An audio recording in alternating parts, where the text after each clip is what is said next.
Το Γαλλικό Κόμμα. Ο Ιωάννης Κολέτης, αρχηγός του Γαλλικού Κόμματος, προσετερίστηκε στην αρχή αρματολούς και κλέφτες της στερεάς. Κοινό χαρακτηριστικό των στελεχών του κόμματος υπήρξαν η πολεμική διάθεση, η έλλειψη κατανόησης για τα διπλωματικά παιχνίδια και η υπερεκτίμηση των δικών τους δυνάμεων.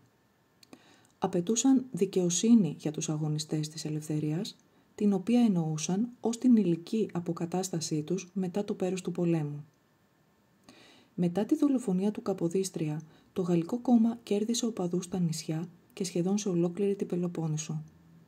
Τα μεσαία στελέχη ήταν συνταγματικοί, οι οποίοι δεν υιοθετούσαν τις θέσεις του Αγγλικού Κόμματος σε θέματα εσωτερικής ή εξωτερικής πολιτικής. Οι οπαδοί του κόμματος ήταν ακτήμονες ή μικροϊδιοκτήτες γης και απλοί αγωνιστές. Σε αντίθεση με το Αγγλικό Κόμμα, στο Γαλλικό Κόμμα ήταν ευρέως διαδεδομένη η άποψη για απελευθέρωση του αλήτρωτου ελληνισμού με πολεμικές ενέργειες το συντομότερο δυνατόν. Το 1844, ο Κολέτης διατύπωσε με σαφήνεια στην Εθνοσυνέλευση τη μεγάλη ιδέα. Το βασίλειο αποτελούσε μόνο ένα μικρό φτωχό μέρος της Ελλάδας. Το σημαντικότερο βρισκόταν υπό Οθωμανική κατοχή και θα έπρεπε όλες οι δυνάμεις του έθνους να διατεθούν για την απελευθέρωση αυτού του τμήματος. Το πρόγραμμα του Γαλλικού Κόμματος ως προς την εσωτερική πολιτική ήταν ασαφές. Η ικανοποίηση των αιτημάτων των απομάχων του πολέμου ήταν η μόνη σαφής διεκδίκηση. Βασική πολιτική επιδίωξη του κόμματος ήταν η κατοχύρωση των δικαιωμάτων του λαού απέναντι στη μοναρχική εξουσία με την παραχώρηση συντάγματος και καθιέρωση μιας ισχυρής εκτελεστικής εξουσίας.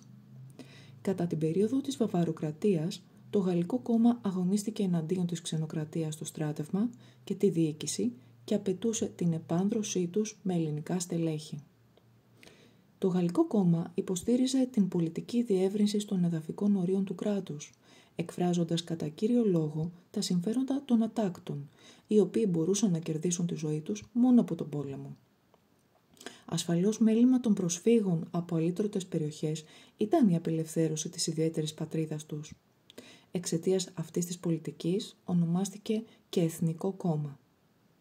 Τα μέλη του έβλεπαν τη Γαλλία ως το φυσικό σύμμαχο, προπάντων επειδή πίστευαν ότι μόνο η Γαλλία, η οποία ήταν αναμειγμένη λιγότερο από τις άλλες ξένες δυνάμεις στις υποθέσεις της Ανατολικής Μεσογείου, θα βοηθούσε την Ελλάδα χωρίς να θέλει να επηρεάζει τις επιλογές της.